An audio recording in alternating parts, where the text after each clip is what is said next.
Ak sa bavíme o zmene sveta, tak vidíme nejaký problém a musíme nájsť jeho kľúčovú príčinu. Častokrát, čo robíme, začneme obviňovať nejakú skupinu, že ona je zodpovedná za to, že sa to nedeje. Ten svet sa v súčasnosti extrémne zmenil. My žijeme v svete, ktorý je charakterizovaný zmenou. A keď sa pozrieme na to, koľko zmien sme zažili len za posledných 10 rokov v náraste technológií, v náraste informácií, ktoré musíme spracovať. V podstate sa nachádzame naozaj vo veľkej informačnej revolúcii. Nikto nám nedá návod, akým spôsobom tie zmeny prejsť. A jediné, čo nám zostáva, si uvedomiť realitu sveta.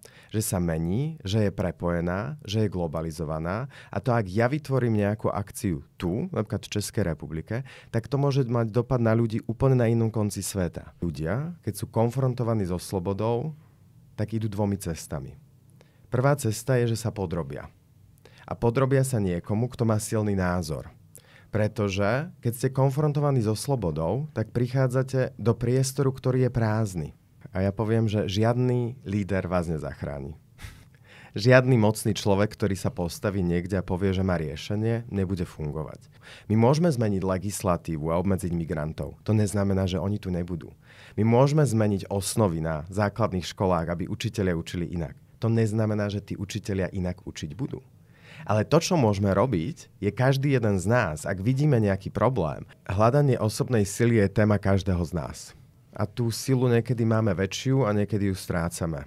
A prvá vec je, že byť v komunite ľudí, ktorí veria v svoju silu, nás samotných posiluje. To, že niekde patríme, nás posiluje. A počuť inšpiratívne príbehy ľudí, ktorí nás motivujú k tomu, že ako jednotlivec môžeme chytiť svoju moc do vlastných rúk, je sila, z ktorej potom môžeme čerpať. Takže úplne úprimne si myslím, že ľudia by mali prísť, pretože ak chceme mať svoju silu ako jednotlivci, tak potrebujeme na to komunitu a tá komunita sa vytvára vtedy, ak dáme dobrý input. A ten input dáva práve TEDx. Není vhodná doba. Nemám dost peněz. Nemám dostatečné vzdělání. Nemůžu, protože. Tohle všechno jsou určitá limitující přesvědčení, díky kterým jsme uvěřili, že něco v životě nezvládneme. Že nemůžeme změnit svůj život. Nebo dokonce, že nemůžeme změnit celý svět. A já bych vám přál, pokud máte jakékoliv podobné přesvědčení v sobě, abyste si poslechli rozhovor s Rado Pittnerem. Rado Pittner pracuje ve společnosti Ashoka, která se zabývá globálními změnami a mimo jiné je také moderátorem TEDxu. A jestli vás zajímá, jak sobě najít sílu, abyste změnili svůj život a možná i celý svět, tak si určitě poslechněte náš rozhovor. Já se jmenuji Lukáš Eder a přeju vám, ať si naše povídání užijete. Je něco, co vás ve společnosti štve a co byste rádi změnili, kdybyste měli tu příležitost? A proč si myslíte, že na to nemáte možnosti nebo možná sílu? Taky o tom bych se chtěl bavit s dalším hostem našeho podcastu a tím je Rado Pittner. Dobrý den, Rado. Dobrý den. Rado, vy budete teďka 8. června moderovat nový TEDx, který bude v kampusu ČSOB. Co je hlavním tématem nejbližšího TEDxu? A hlavnou témou tohto ročného TEDxu, ktorý bude 8.6., je téma budúcnosť moci. A budeme sa zaoberať otázkou moci spoločnosti, svojou osobnou mocou, ktorú máme, niečo zmeniť v spoločnosti a taktiež svojou osobnou vnútornou silou zmeniť niečo v našom živote a ako tie dva aspekty spolu súvisia. Vy se tímhletím tématem vlastně zabýváte i ve své profesní roli, což je spoluředitel, ta vaše role ve společnosti Ashoka. Já upřímně jsem tu společnost neznal, než jsem se dostal k TEDxu a k vaší osobě. Pojďme říct posluchačům, divákům, co to je Ashoka. Jasne. Teraz ma napadlo, raz mi povedal jeden známy, že bol na workshope, kde hovoril o Ashoke, že o Ashoke sa moc nehovorí a že to je taká ako globálna mafia pre dobro. Tak to bol také ako vtipné prirovnanie, kto sme. Ashoka je globálna organizácia, ktorá 40 rokov funguje na tom, že rozvíja jednu dôležitú myšlienku, že človek má moc meniť veci okolo seba a môže meniť svet, ktorý okolo seba vidí. A na základe tejto myšlienky Ashoka vystavila sieť 4000 sociálnych inovátorov po celom svete. A sociálny inovátor je pre nás človek, ktorý má myšlienku s potenciálom meniť svet a má podnikavé kvality. To znamená, nebojí sa konať a rozhodne sa, že môže niečo zmeniť. Takže sme začali vyhľadávať ľudí, ktorí keď vidia nejaký spoločenský problém, tak sa nezastavia a nepovedia, že to nejde, ale zoberú ako keby svoju vnútornú silu vytvoria si vnútorný commitment k tomu alebo nejaký záväzok, ten problém vyriešiť a vyriešiť ho nielen preto, aby našli nejaké riešenie sami pre seba, ale našli riešenie pre spoločnosť. Možno poviem nejaký konkrétny príklad. To bude asi výrazne lepšie ísť do konkrétnych príkladov. Povedzte mi, aký problém vás trápi v spoločnosti. Školství. Čo konkrétne vás na tom školstve trápí? Taková ta zkostnatělost, jo? Taková ta stará zkostnatělost, protože dneska ti učitelé už mají možnost, nemusí vyučovat podle starých osnov, ale je tady nějaký rámcový vzdělávací program, ale bohužel spousta učitelů, spousta škol, nerad bych házel do jednoho ranku, to možnosti vlastně nevyužívá a jedem furt nějakým starým tereziánským školstvím, kde se ty děti biflují věci, které nikdy nebudou potřebovat a vlastně jako málo na kterých školách učit děti pracovat s emocema, rozvíjet svoje silné stránky, svoje talenty a furt tam je takový to biflování a takový to kádrování, bych řekl, a tyhle ty přístupy, což mně jako osobně přijde už v dnešní době úplně nepoužitelný model. A ja sa vás možno ešte spýtam, čo si myslíte, že je kľúčová príčina toho problému? Prečo to nejde? Ti učitelé. Ale čo konkrétne na tom je ten problém? Že oni nevěří, že to může, že to jde dělat jinak. Jo, že často ti učitelé, a nejen starší, i mladší, opravdu jsou v nějakém prostředí, který je utvrdilo v tom, že to, jak se to dělalo kdysi, se dělalo správně a najít v tom tu zdravou míru a změnu není vůbec snadný pro ně. A my sme teraz v tom krátkom rozhovore alebo v tých otázkach ukázali na dva aspekty. Jednak, že ak sa bavíme o zmene sveta, tak vidíme nejaký problém a musíme nájsť jeho kľúčovú príčinu. Častokrát, čo robíme, začneme obviňovať nejakú skupinu, že ona je zodpovedná za to, že sa to nedeje. V tom školstve je to bežné. Učitelia sa nevedia posunúť. Učitelia učia nejakým spôsobom, bez toho, aby sme sa pozreli na kontext, v ktorom sa ten učiteľ nachádza. Sociálna inovácia alebo zmena nie je o tom, že vyberám jedného vinníka, ktorého sa snažím zmeniť, ale pozriem sa na spoločnosť ako na prepojený systém. To znamená, ten človek nedokáže sám zmeniť vzdelávací systém. My máme relatívne veľa schopných učiteľov v Českej republike, ktoré učia tak, ako by ste si vy predstavovali. A dokonca by som povedal, že iní učitelia, ktorí tak neučia, učia preto, že si myslia, že učia dobre. Pretože oni sa snažia učiť dobre, alebo je to ich nejaké poslanie.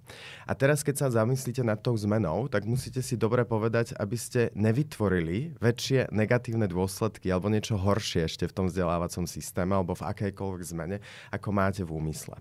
Príkladom môže byť napríklad projekt EduZmena, ktorý existuje v Českej republike. Je to veľký projekt, ktorý sa snaží zmeniť celý vzdelávací systém v jednom regióne. A ako na to idú, že sa snažia vytvoriť tú zmenu prostredí všetkých aktérov, ktorí v tom vzdelávaní existujú. To znamená nielen zmeniť učiteľov, ale pozrieť sa na to, ako interakcia učiteľov s riaditeľmi v klimate školy, s riaďovateľmi, rodičmi pôsobí na vzdelávací systém, aby naozaj vytvoril nejakú hybnú silu tej zmeny. To znamená, začnete vytvárať nie programy na to, aby ste zmenili jednu časť toho systému, ale začnete sa pozerať na ten systém ako celok. Som zrozumiteľný? No jednoznačně, já rozhodně s tím souhlasím, protože ono jako ukázat na někoho, on to dělá špatně a on za to může, on to dělá tak v případě těch učitelů, jak je to nastavené to prostředí. A ono jako ukázat přesně, já jsem ukázal trochu na ty učitele, ale který mě teďka asi za to nesnáší, jo, prostě, ale ono z druhé strany, abych si zase postavil na jejich stranu, ono to není snadný kolikrát komunikovat s těma rodičema. Jo, opravdu prostě máte tam 30 dětí, máte za ně zodpovědnost, když se něco stane, prostě pak ty rodiče jdou za váma a zase budou ukazovat na toho učitele, prostě můj žák se tady zranil, vy jste na něj nedal pozor, takže nemají vůbec jednoduchou roli a určitě souhlasím s tím, že je potřeba se na to podívat jako na celek. Jo? Abychom přestali obvinovat, že za to můžou učitelé, nebo že za to může škola. Ne, můžeme za to my všichni, jako společnost. Že takovýhle systém tady máme a musíme změnit celé to prostředí vlastne od začiatku až po konec. Presne tak, ale väčšinou, keď sa potom pozriete na to, že musíme zmeniť systém, tak mnoho ľudí si povie, voči systému som ja bezmocný. Voči systému som malý pán, aby som ho menil.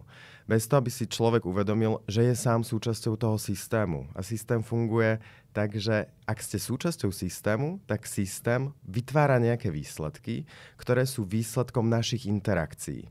To znamená, vy a ja sme dneska zodpovední za to, aký bude výsledok nášho spoločného systému, v tomto tomto podcaste. Je to aj vaša práca, i moja práca. Spoločne vytvárame niečo, čo bude hodnotné dielo alebo nebude hodnotné dielo. A takisto sa môžete pozrieť na celé sociálne interakcie, ktoré máme v spoločnosti. V tom vzdelávaní, ja nie som odborník na vzdelávanie, len aby sme nezachádzali úplne do detailov. Myslím si, že sú tu výrazne lepší ľudia, ktorí sa vzdelávaniu venujú. To, čo mi príde, že si možno dostatočne neuvedomujeme povahu sveta. Ten svet sa v súčasnosti extrémne zmenil. My žijeme v svete, ktorý je charakterizovaný zmenou. A keď sa pozrieme na to, koľko zmien sme zažili len za posledných 10 rokov v náraste technológií, v náraste informácií, ktoré musíme spracovať. V podstate sa nachádzame naozaj vo veľkej informačnej revolúcii, ktorú vlastne ako my vôbec ako nepoznáme. My nevieme, ako ten svet bude vyzerať za 5 rokov, za 10, z hľadiska meniacich sa bezpečnostných podmienok, technológií, z hľadiska toho, že sa nám rozpadajú staré štruktúry systémov. Pretože tie systémy boli vytvorené v dobe, keď dôležité bolo sa naučiť jednu dovednosť v živote, opakovať ju a tak som bol úspešný. Ak som vyštudoval právo, tak som bol celý život právnik a čím lepší právnik som bol, tak tým vyššie som rástol v mojom spoločenskom rebríčku. Ak som sa naučil byť pekárom, tak som opakoval a snažil som sa byť efektívnejší. V tej dobe, ktorú môžeme označiť za industriálnu, nebolo úplne prioritné byť kreatívny. Viete, ak vyrábate auto, vy nepotrebujete robotníka na páse, aby bol kreatívny a povedal, že namiesto súčiastky A tam dám súčiastku C, pretože si myslím, že to bude lepšie. No nie, pretože ja potrebujem zachovať nejakú presnosť. Ale v dobe, kde sa všetko rýchlo mení a tá meniaca doba neznamená len to, že sa menia technológie. On sa mení vývoj každého povolania. My predpokladáme, že za 30 rokov, nemám teraz presnú štatistiku v hlave, sa výrazná časť pozícií, myslím, že to bolo možno 30 až 50% na pracovnom trhu premení. To znamená, počas života zažijeme ako ľudia zmeny, na ktoré nás nikto nemôže pripraviť. Nikto nám nedá návod, akým spôsobom tie zmeny prejsť. A jediné, čo nám zostáva, si uvedomiť realitu sveta. Že sa mení, že je prepojená, že je globalizovaná a to, ak ja vytvorím nejakú akciu tu, napríklad v Českej republike, tak to môže mať dopad na ľudí úplne na inom konci sveta. A my to vidíme, ako juh súvisí so severom. My vidíme v tej spoločenskej diskusii, že ak vytváram nejaký spoločenský narratív v médiách, tak to dopada na konkrétne životy ľudí. A to není priamy dopad, že by som ja vás ohrozoval, ale keď sa na vás pozriem a začnem napríklad vravieť niečo o ľuďoch, ktorí nemajú vlasy, alebo ľuďoch, ktorí nosia okuliare, tak začnem šíriť nejaké myšlienky, ktoré iní môžu prebrať.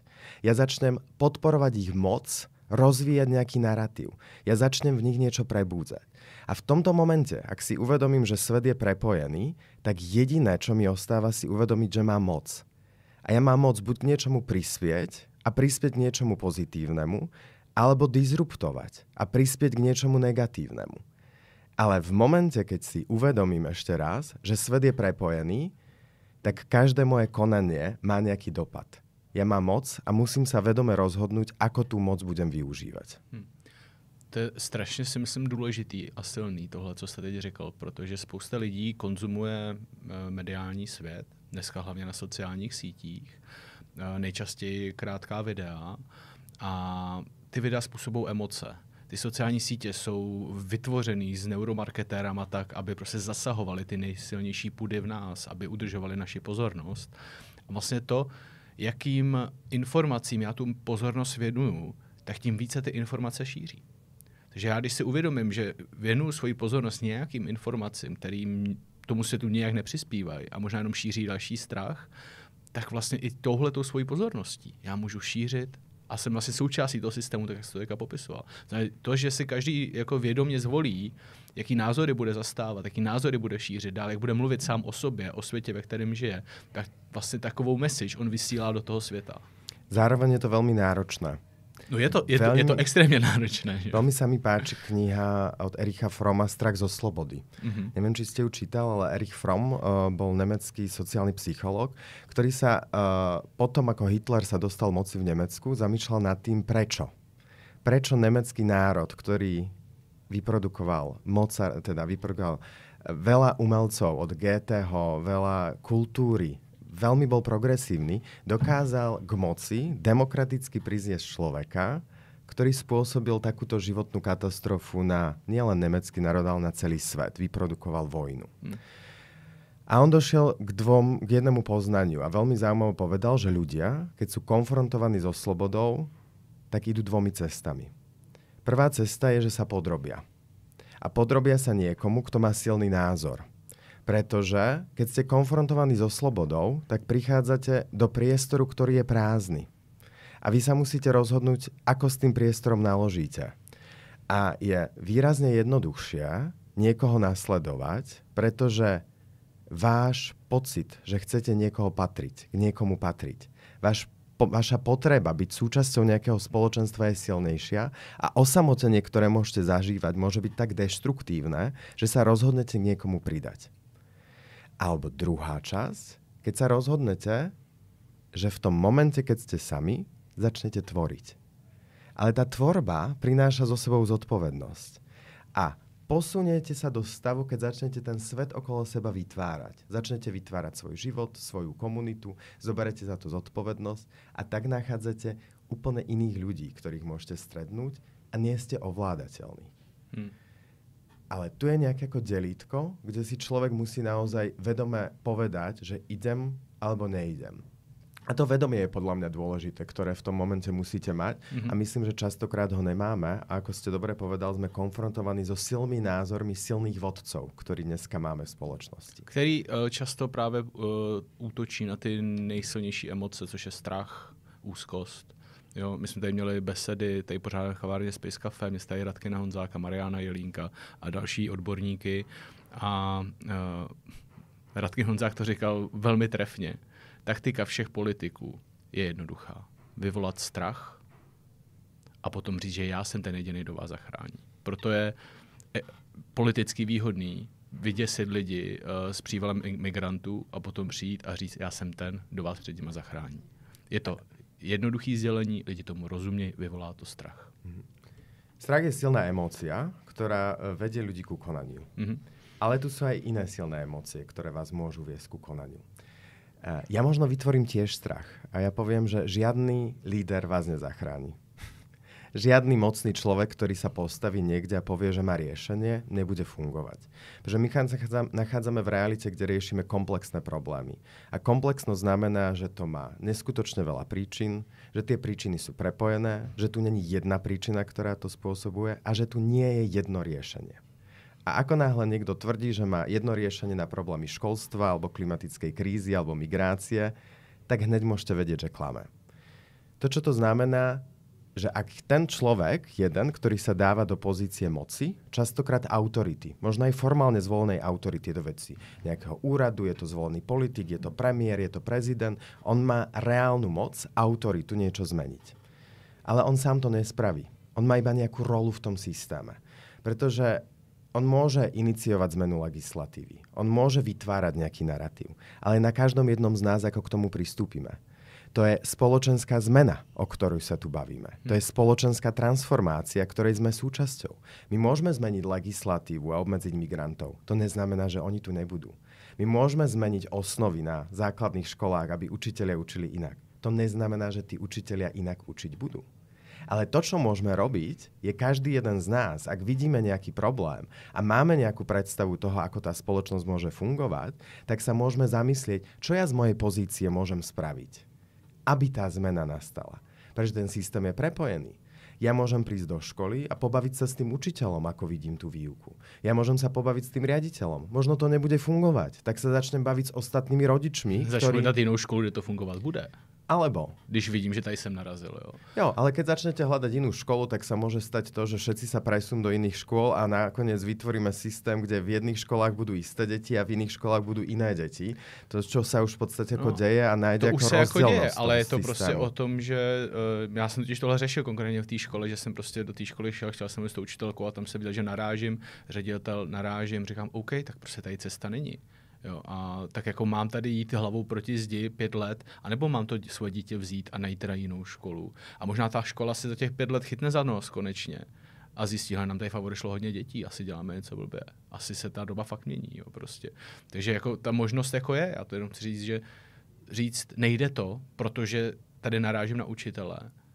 To je jako to, že se vzdám. a vymluvím na to, že to Určite. A vy môžete ísť ďalej. A my v Ashoke pracujeme s ľuďmi, ktorí nespravia to, ak by nastavili alebo narazili na problém, že vyriešia ten problém pre seba. Že toto je, že vyriešite problém pre seba. V tej škole to nejde, tak to dieťa dám do inej školy. Ja som takový aktivista, abych to chtěl tvořit a vyměnit v systému. Tak, a je to relevantné. Ale my stretávame ľudí a globálne hľadáme ľudí, ktorí si povedia, toto funguje špatne. A ja chcem, aby tá škola fungovala dobre, pretože to sa netýka len môjho dieťaťa. To sa týka všetkých detí a všetkých rodičov, ktorí budú dávať dieťa do školy. A to je zásadný rozdiel. A vy sa v tom momente rozhodnete vytvoriť nejaký projekt alebo nejakú iniciatívu, ja to zmením. Možno je to iniciatíva, ktorá bude meniť jednu školu, dve, a my prichádzame z momente, keď sa spýtame toho inovátora, čo spravíš, aby to, čo funguje napríklad na jednej škole alebo na dvoch, ak sa ti to podarilo, fungovalo na každej škole v Českej republike. Aby toto bola norma v celom vzdelávacom systéme, možno globálne. A to je tá podstata inovácií, ktorú my hľadáme. Takže vy ako jednotlivec môžete nájsť tú školu, ktorá je dobrá, a vlastne ako podporíte nejaké hnutie ľudí, ktorí už zakladajú nejaké školy, a tým zvýraznite ich silu. Poviete, toto chceme. Čím oni dostanú zase väčšiu moc, pretože potom môžu prísť a povedať, my chceme viac takýchto škôl. A je to celé prepojené. A ak si človek začne uvedomovať, že ja napríklad podporím iných ľudí, ktorí robia dobré veci.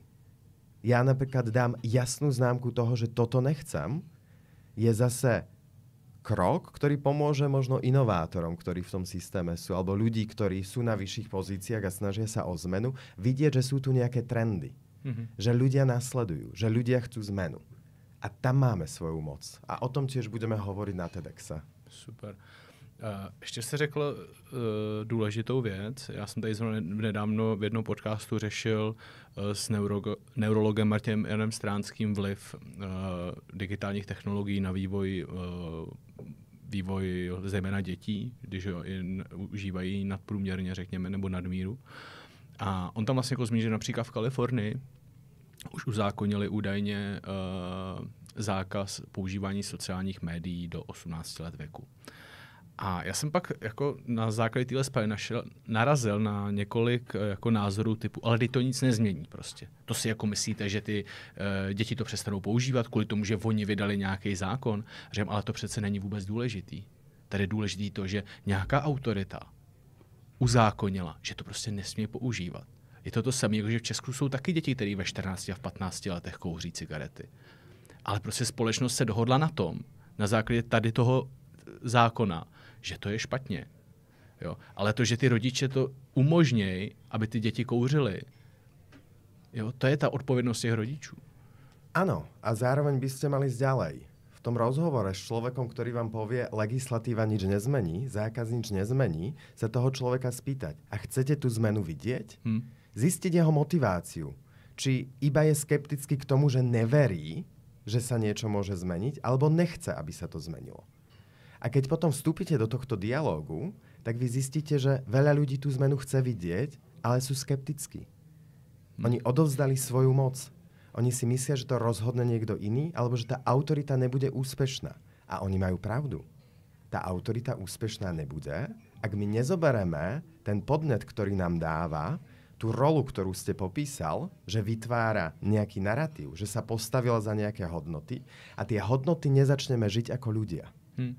A tam potom nie je otázka, či to bude alebo nebude úspešné. Nie. Samo o sebe to nič nezmení. Je to iba prvok v tom systéme, ktorý my ako ľudia môžeme zobrať a vytvoriť zmenu. A tu je tá otázka, či to spravíme alebo nespravíme. A vtedy tá zmena môže nastať. Vy jste mi před natáčením podcastu říkal, že jste vybíral hosty na nejbližší TEDx. Na koho sa môžem tešiť? Krásna zostava ľudí. Ja možno poviem na úvod, že sme vyberali ľudí, ktorí budú rozprávať o moci z rôznych perspektív, a snažili sme sa vybrať ľudí, ktorí majú svoju vnútornú silu a je to vidieť. Preto vravím, že sú to krásni ľudia, pretože všetci do jedného nesú nejaký imperatív vnútornej sily, ktorý je inšpirujúci sám o sebe. A veľmi im držím palce. A ak pôjdem veľmi konkrétne, tak sa môžete tešiť na pána profesora Bartu, ktorý je archeológ a venuje sa štúdiu civilizácií. A bude hovoriť o tom, kde sa ako civilizácia momentálne nachádzame, aká je úloha moci jednotlivca v tej našej súčasnej civilizácii, kde sme. Môžete sa tešiť na skvelú sociálnu inovátorku zo Slovenska, Soniu Holubkovú, ktorá sa podľa mňa celú jej profesnú kariéru venuje tomu, aby zabezpečila, že v spoločnosti budú integrovaní a prijatí, možno až prijatí ľudia so zdravotným postihnutím a vytvorila naozaj veľké systémové zmeny. Keď poviem vytvorila, tak bola súčasťou, pretože systémovú zmenu nikdy nevytvoríte sám, ale môžete byť dobrou hybnou silou tej zmeny. Bude tam mladá aktivistka, ekologická aktivistka Kráľa Bieličková, ktorá bola veľmi aktívna v hnutí Fridays for Future a taktiež sa venuje výskumu sociálnych sietí a pozadí firiem a toho, akým spôsobom môžeme ovplyvňovať konanie ľudí, možno i v environmentálnych témach. Nebudem asi viac predstavovať, tak možno len tak, ako naznačím. Môžete sa tešiť na modelku Liberty Simon zo Slovenska, ktorá bude hovoriť o nachádzaní svojej vnútornej sily. A rozhodne sa môžete tešiť na Zdeňka Štepánka, ktorý je majiteľ Akadémie Lipchavy. Je to coachingová akadémia, on je transformačný coach a bude hovoriť o tom, ako rozpoznať silných a slabých ľudí. A čo sa stane, keď tým slabým ľuďom dáte moc, ako to vyzerá v tej spoločnosti. Môžeme sa tešiť na talk o umelej inteligencii a o morálnych otázkach umelej inteligencii, ktoré prichádzajú a akú moc bude mať. A rozmýšľam, na koho som teraz v tej rýchlosti zabudol. A zabudol som ešte na talk o architektúre a o tom, ako architektúra a možno naše prostredie ovplyvňuje to, akú my jednotlivci máme moc a akú moc má architektúra a prostredie, v ktorom sa nachádzame na našu životnú pohodu a well-being. Super. Hrozně mě mrzí, že nemůžu přijít 8. června, protože odjíždím do zahraničí. Přišel bych hrozně rád. Bude to potom i nějaký záznam z toho? Určite. Každý TEDx je nahrávaný na videa, takže všetky tie talky jednotlivých speakerov budú relatívne krátku dobu po TEDxe dostupné i online. Takže pokud by se nemohli přijít, tak uvidíte to aspoň na YouTube. A proč by lidi měli přijít osobně? Co si tam odnesou, krom toho obsahu, který pak můžou vidět i na internetu?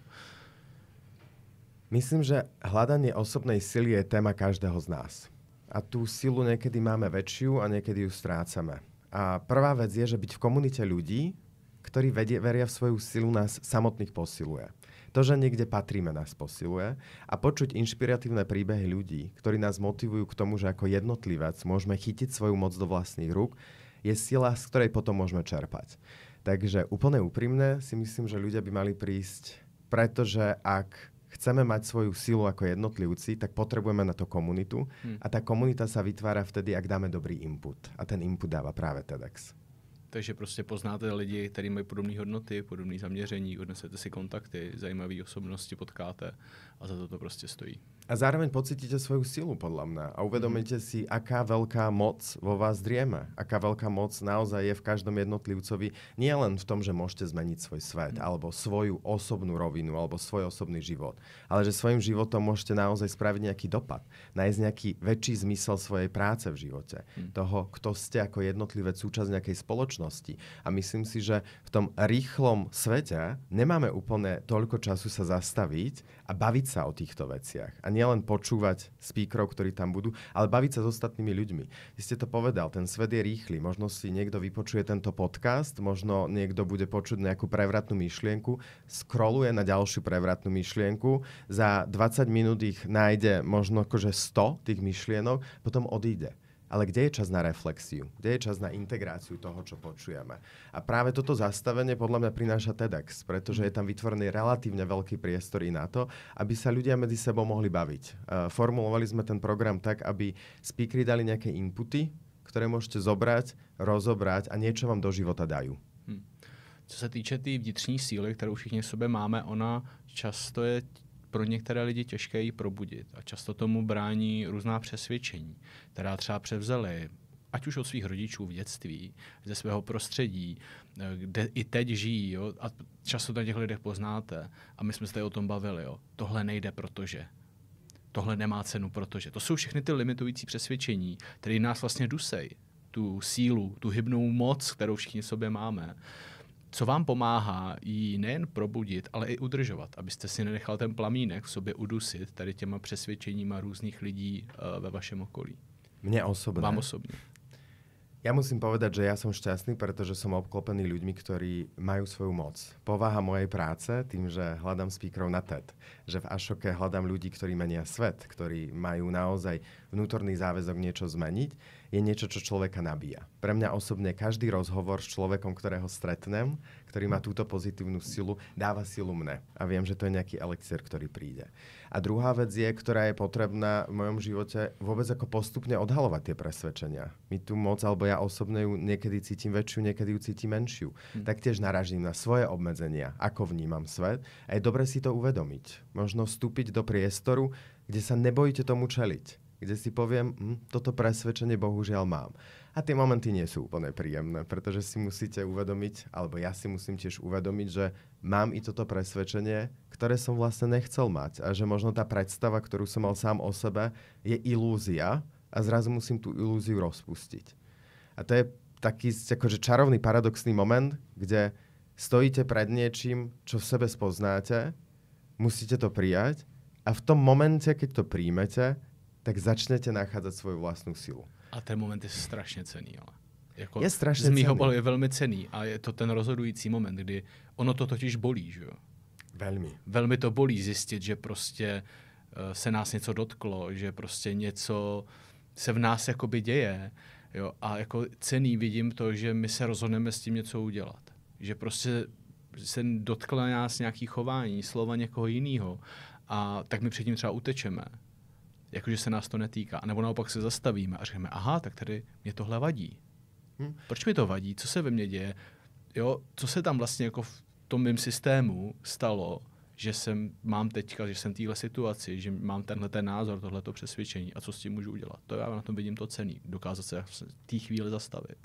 Určite, a vnímať to. A potom musíte spraviť rozhodnutie. Pretože keď to vnímate, tak sa buď môžete rozhodnúť, že to zmeníte, alebo sa vedome rozhodnúte, že si to necháte. Že to necháte tak. Ale už len to rozhodnutie, že na to nemáte teraz silu a že to necháte tak, keď je vedomé, tak vás posilní. A možno príde iný čas. To není nejaký akože zázračný moment, ktorý príde raz v živote a získate silu. To je nejaká špirála, ktorá sa bude opakovať. Vy budete strácať, zase získavať, odhalovať úplne iné veci, presvedčenia, ktoré ako máte. Pôjdete hlbšie do toho, čo robila vaša rodina. Budete konfrontovaní s novými situáciami, ktoré ste nikdy predtým nezažili. Tak je jasné, že budete konfrontovaní s inými časťami vašej osobnosti a prekvapí vás to. A to je na tom živote krásne. A to je, kde musíte byť otvorení tomu životu, ktorý prichádza. A to znamená, že to je rôzne a že neviete, že sa to bude meniť. Já jsem rád, že jste zmínil tu spirálu, protože to je pro mě strašně jakoby cenná vizualizace toho života. My si často totiž představujeme, že se točíme jakoby v kruhu.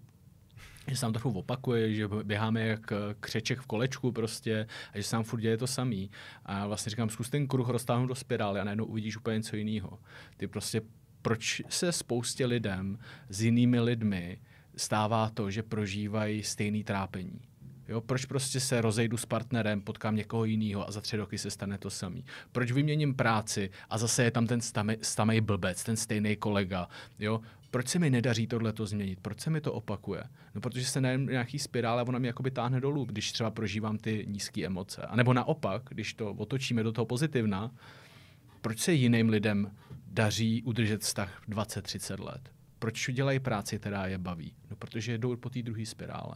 Protože si vlastně užívají tu radost a hledají tady ty potěšení v tom životě a umějí možná s tím vnitřním světem víc pracovat. A zároveň to obnáša tú schopnosť zastaviť sa a vôbec si položiť tú otázku. Jo. Pretože keď si položíte otázku, tak potom môžete nájsť odpoveď. A ja neviem, akú odpoveď nájdete. To neví nikdo. Pokud si nepoloží tú otázku. Presne tak. Takže možno by som nepovedal, že tie momenty sú čarovné, ale oni začínajú položením tej otázky. Tým ako vnímaním a tým vedomým zastavením sa, kde zistíte, niečo sa tu deje. Jo? A buď môžem povedať, je to kruh. A ono to môže byť i pri mnohých ľuďoch kruh. A v mnohých situáciách to môže byť kruh. Ale ak si uvedomím, že to je kruh, tak si musím povedať, chcem v tom kruhu zostať, alebo chcem z toho kruhu von. A vtedy zase získavate tú svoju moc. Takže sa rozhodnete niekam ísť. Alebo zostať. A oboje je OK. Pečovat o tu vnitřní sílu. Vy jste se mě na začátku ptal, co bych já změnil v té společnosti, nebo co mě trápí, jaký společenský téma, jaký vás trápí společenský téma, co vy byste změnil? Ja osobne by som bol rád, keby sme dokázali lepšie spolupracovať. Zmenil by som to, ako vytvárame priestor, kde sa ako ľudia stretávame. Aby ten priestor, v ktorom sa stretávame, že chceme niečo spoločne robiť, bol zmysluplný. To znamená, v mnohých situáciách potrebujete sa baviť s ostatnými ľuďmi a vytvoriť niečo spoločné. A to není len na tej veľkej systémovej úrovne. To je možno malé susedstvo ľudí, ktorí bývajú v jednom baráku. A vytvoriť inú kvalitu meetingov alebo stretnutí, ktoré ľudia mali, tak to by bolo niečo, čo si myslím, že by spravilo naozaj veľký efekt. A druhá vec, čo by som rád videl v spoločnosti, keby ľudia verili, že majú moc. Keby ľudia nedávali tú moc niekomu inému, ale dokázali si uvedomiť, že svoju vnútornú silu môžu budovať, že za ňou môžu ísť a nedávajú ju niekomu inému. Pretože keď ju dávate niekomu inému, tak vytvárame spoločnosť bezmocných. A o tej spoločnosti bezmocných už písal Havel, čo spôsobuje, a my to vieme. A tá spoločnosť bezmocných robí jednu zlú vec. Ak odovzdám svoju moc vám, tak vy máte nejaký názor. A ja ten názor buď nasledujem, alebo proti nemu idem. A to vytvára polarizáciu. A tá polarizácia my versus oni je len dôsledkom toho, že odovzdávame svoju moc. Pretože nedokážeme rešpektovať iný názor, pretože sme nenašli ten priestor na to, aby sme sa zamysleli nad povahou sveta, ktorý je. A ak podľa mňa jednotlivec pochopí, akú moc naozaj má v tomto svete, a to neznamená, že ten svet začne ovládať, pozor. To znamená, pochopí svoju moc a svoju rolu v tej spoločnosti, tak si myslím, že to bude zásadný shift všetkého, čo ako spoločnosť robíme. Tak jednoduše řečeno, všichni máme moc změnit svět? Všichni máme moc zmeniť svet, no, ale to neznamená, že všetci zmeníme ten svet vo veľkom. Tam si musíme odpovedať na otázku, čo je ten svet, ktorý vidíme, aký svet chceme zmeniť. Pre niekoho svet bude jeho rodina. Pre niekoho svet bude jeho vzťah. Pre niekoho svet bude jeho osobný svet a pre niekoho svet bude globálny svet, ktorý vidíme. Já jsem teďka na Netflixu zhlédl sérii moc hezkýho dokumentu o modrých zónách. O lidech, kteří se dožívají nejvyššího věku na světě. Je to Okinawa, nějaká oblast na Sicílii, nějaká oblast v Kalifornii. Vlastně různé oblasti po celém světě. A ten moderátor toho pořadu vlastně chodil po těch zónách a hledal ty klíčové faktory, které se opakují. A vedle stravy, pohybu a tak dále byl jedním z nejklíčovějších faktorů je ten sociální kontakt. Jo? 105letá babička tam hrála na strunný nástroj, celá rodina prostě seděla u stolu, všichni se smáli, všichni jedli v klidu, v pohodě. Jo? A já vlastně, když jsem viděl tohle, říkal jsem si, tohle přece chci. To je prostě strašně dobrý. Jo? A když se pak vrátím do toho, jakým způsobem spousta lidí žije. Jo? A já jsem si už před mnoha lety zakázal používat třeba mobil u jídelního stolu. Jo? Zakazoval jsem to i svým klukům v rodině. Jo? A myslím si, že to je ta naše moc, že my se můžeme vědomě rozhodnout, že tohle mě neslouží. A tady máme kolem nás spoustu inspirace, spoustu návodů, jak to můžeme žít, abychom tady vlastně žili dlouho a kvalitně. Máme oboje. My máme naozaj veľa inšpirácie, ale máme aj veľa tých, ktorí chcú, aby sme ich nasledovali. Ktorí nám povedia, nenasledujte tú inšpiráciu, nasledujte mňa. A druhá vec, čo vravíte, doma napadol jeden náš Ashoka Fellow, pretože tých ľudí, ktorými podporíme, voláme Ashoka Fellow. Je to Mark Swift, s ktorým sme pracovali v jednom našom programe. Mark Swift robí to, že mení paradigmu zdravotníckeho systému. A oni zistili výskumom, že myslím, že 1/5 alebo 1/4 prípadov, ktorí rieši zdravotnícky systém globálny vo Veľkej Británii, nemajú zdravotný pôvod, ale sociálny pôvod. Tí ľudia chodia neustále k doktorovi, pretože sú v zlej sociálnej situácii. Buď žijú v chudobe, alebo nemajú komunitu. To znamená, vy neustále riešite nejaký zdravotný problém, pretože vám chýbajú zmysluplné vzťahy. A ten shift, ktorý oni robia, je, že vytvárajú hnutie, aby začalo social prescribing. To znamená, že vám lekár nebude predpisovať len lieky na to, čo riešite, ale s vami spraví rozhovor a zistí, že dôvodom vašej choroby je váš sociálny život. A predpíše vám prechádzku. Alebo vám predpíše to, že chodte nájsť nejakú komunitu, že zistí, že hráte rád basketbal, ale ste ho nehrali už 10 rokov. To znamená, nemáte nejakú emočný náboj, ktorý by vám dával zmysel a tým pádom riešite zdravotné problémy. A zároveň to znamená posun, že toto nemusí robiť lekár, ktorý na to študoval 5 rokov, ale že vnímanie zdravotného systému môže byť výrazne širšie, ako máme v súčasnosti. Jedním z těch výsledků celého toho seriálu na Netflixu bylo mimo jiný to, že oni vzali ty klíčové body z těch modrých zón a rozhodli se vytvořit umělou modrou zónu. A jedním z těch faktorů, a vytvářeli to v nějakém městečku zase ve Spojených státech, a si to špatně pamatuju ty názvy, není to tak důležitý, jedním z těch nejklíčovějších faktorů bylo právě to, že tam začaly vytvářet komunity, kam ty lidi začali pravidelně chodit. Jo, vedle toho, že zúžili silnice, rozšířili chodníky, jo, posílili hromadnou dopravu, aby ty lidi víc chodili, aby se víc hýbali, aby méně používali vlastní auta. Jo, tohle to všechno jsou takový drobný faktory, které jsou extrémně důležitý v tom životě. A oni měřili biologický věk těch lidí a během 2 let ty lidi biologicky omládli. Včera som dočítal jednu knihu, tiež vám nepoviem autora, ale je to kanadská kniha, pretože Kanada je veľmi dobrá na budovanie komunít. Tá spoločnosť je založená na inom princípe ako našom.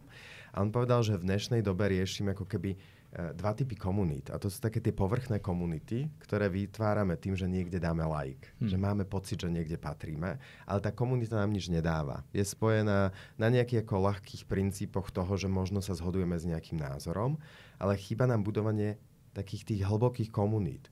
To znamená hlbokých komunít, ktoré vytvoríte tým, že ak ochoriete, ja viem, že ste chorí a donesiem vám vývar, alebo donesiem vám to, čo potrebujete. A bola tam jedna úžasná myšlienka na začiatku tej knihy, spojená s tou kuracou polievkou alebo vývarom, kde povedal, že to, čo by spravilo dramatickú zmenu v ľudstve, by bolo, keby si ľudia začali dávať kuracie polievky venovať. A ono to znie jednoducho, ale v podstate nie je, pretože na to, aby ste to spravili, musíte poznať svojich susedov. Vy musíte vedieť, že práve ochoreli a že to potrebujú. Vy si musíte nájsť čas a prioritizovať to, pretože vám to príde dôležité. A robíte to s tým, že keď to spravíte pre druhého, tak niekto to spraví pre vás. A vytvárate úplne iný typ bezpečia, úplne iný typ komunity.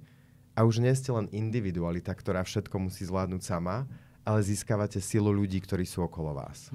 Tohle dřív fungovalo na vesnicích. Já jsem z vesnice a už to nebylo takový, ale ještě, já nevím, opravdu před 100 lety, že na té vesnici, pokud někdo měl zabíjačku a porazil prase, tak to rozdělil mezi sousedy.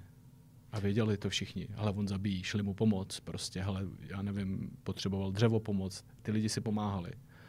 A vlastně si tímhletím způsobem to šerovali mezi sebe prostě. To prostředí to vlastně jakoby přirozeně podporovalo. Presne tak. A my sa potrebujeme podľa mňa posunúť aj k tomu, že tie prostredie budeme vytvárať i v tom mestskom prostredí. A my to dneska máme všetky podmienky, aby sme to spravili. My sa dokážeme dokonca ako prepájať nielen v rámci našich susedstiev, ale dokážeme sa prepájať globálne. Ale zároveň nepoznáme svojich susedov v baráku, v ktorom bývame. Vy ste zmínil knihu. Jaká kniha vás osobne v živote nejvíc ovlivnila? Napadá ma viac kníh. Napadá ma určite kniha od Ericha Froma Byt nebo mýt. Je to kniha, kde Erich Fromm popisuje 2 stavy bytia. Jedno bytie západnej civilizácie, ktorá hovorí o tom, že sme v stave matia. To znamená, veľmi jednoduchý príklad, kráčate po ulici a stretnete na ulici nejakého umelca, ktorý hrá. Čo prvé spraví západná civilizácia? Zobere telefón a snaží sa to nahrať. Vy to chcete vlastniť. Vy odídete z momentu toho, že iba prežívate krásu tej hudby a získavate nejaký zážitok, ale chcete to hneď ukotviť v nejakej hmotnej realite. Tá realita bytia je, tá východná, ktorú on tam popisuje, a je v tom, že vy zostanete stáť, nepotrebujete to vlastniť, pretože to je unikátny zážitok a ste v tom jednom momente. A na tej knihe som si uvedomil sám na sebe, v ktorých momentoch potrebujem vlastniť a možno na niečomu pnúť, a v ktorých momentoch sa naozaj správam, že som v tom prítomnom okamžiku. A na základe toho som si začal reflektovať, kedy sa kde nachádzam.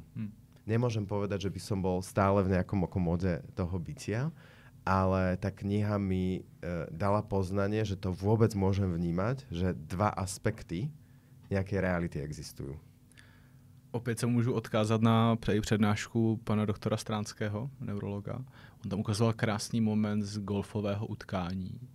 Někdy ze 70. let ženy stály v sukních, jo, černobílá fotografie, sledovali odpal a úplně stejné místo, stejný turnaj z roku 2020 něco. Vidíte úplně jiný oblečení na těch lidech, ale hlavně všichni v ruce telefon. Jo? Všichni to... Jasně, tam ty neměli příležitost si to jako zaznamenat, jo. Ale já si tohleto třeba uvědomuju. Já nevím prostě, proč bych si měl vyfotit každý jídlo v restauraci. Nerozumím tomu. Když jdu po ulici, nebo se mi jde nějakým, co mě jako fakt baví, nemám potřebu okamžitě sahat po telefonu a hned si to natáčet, hned to zaznamenávat. A když už si fakt něco znamenám, tak to už je prostě, že to je fakt wow a že si řeknu vědomě, jo, tak tohle si chci někde schovat prostě, ale těch momentů je tak málo, že vlastně si užívám to, že teďka tady někdo hraje, že jsem na nějakém koncertě a nemám vlastně jako potřebu to dávat někam jako do světa, do chlubítka, že já jsem teďka jakoby tady a navíc se k těm fotkám stejně nikdy nevracím z mých zkušeností. Ja myslím, že ľudia sú rôzni. Mňa tento fenomén relatívne veľmi zaujíma, a takže sa ľudí pýtam, prečo to robia, alebo čo tým sledujú s rôznymi obrázkami. A mám pocit, že sú rôzne typy ľudí. Že sú ľudia, ktorí tak milujú nejakú vec, že ju chcú fakt zdieľať so svetom a preto si fotia to jedlo, pretože chcú vytvoriť vlnu, inšpirovať ďalších a je tam relatívne dobrý úmysel a príde mi to dobre pochopiteľné. Sú ľudia, ktorí častokrát povedia, neviem. Vlastne sa nikdy nad tým nezamýšľali, prečo to robia a robia to ďalej. A to je ten veľký rozdiel. Práve. A to je ten veľký rozdiel, presne tak. Takže by som povedal, že asi záleží. Len častokrát my máme tendenciu cez jednu perspektívu súdiť všetkých. Že povieme, že to nechápeme a pritom je tu veľká skupina ľudí, ktorá to robí veľmi z dobrých dôvodov a využívajú technológie pre šírenie nejakej myšlienky, pre spravenie nejakého dopadu, pre inšpiráciu ostatných. Alebo možno to majú, niektorí mi povedali, že to majú len ako svoj osobný blog, pretože si to chcú pamätať, ale tých fotiek v tom telefóne je tak veľa, že keď ich vyberú a dajú na ten Instagram, tak je to ich osobný denník, ku ktorému sa môžu vracať a pomáha im to reflektovať, čo žili. To je zajímavý přístup, určitě. A já se taky občas zeptám někoho, proč si to jídlo furt fotíš? A fakt se mi jednou jedinkrát stalo, mě prostě baví to fotit a ukazovat lidem, prostě kam se mají najíst a dát si něco dobrýho. Jo, tak chce být influencer prostě. Chce ty lidi ovlivňovat, se jako inspirovat. Tak mi to dává smysl. Ale potom ve chvíli řeknu, nevím, dělají to všichni. Ne, tak to je ten velký rozdíl. To dělám vědomě a když se nechám strhnout tím davem možná. A poslední otázka, pokud byste měli osobně příležitost dát svýmu mladšímu já nějakou radu, co byste mu vzkázal? Môjmu mladšímu ja by som povedal, že má moc. Že má moc zmeniť veci, ktoré si myslí, že nemôže meniť. Že si myslím, že som si toto neuvedomoval vždy, akú moc môže človek mať. A povedal by som mu, rešpektuj starších. Pretože aj keď sa ti to nezdá a myslíš si, že vieš veľa vecí, tak oni so svojou skúsenosťou zažili výrazne viac vecí, na ktorých mohli ten život pochopiť. Super. Rado, díky moc za skvělý rozhovor. Tak tiež ďakujem.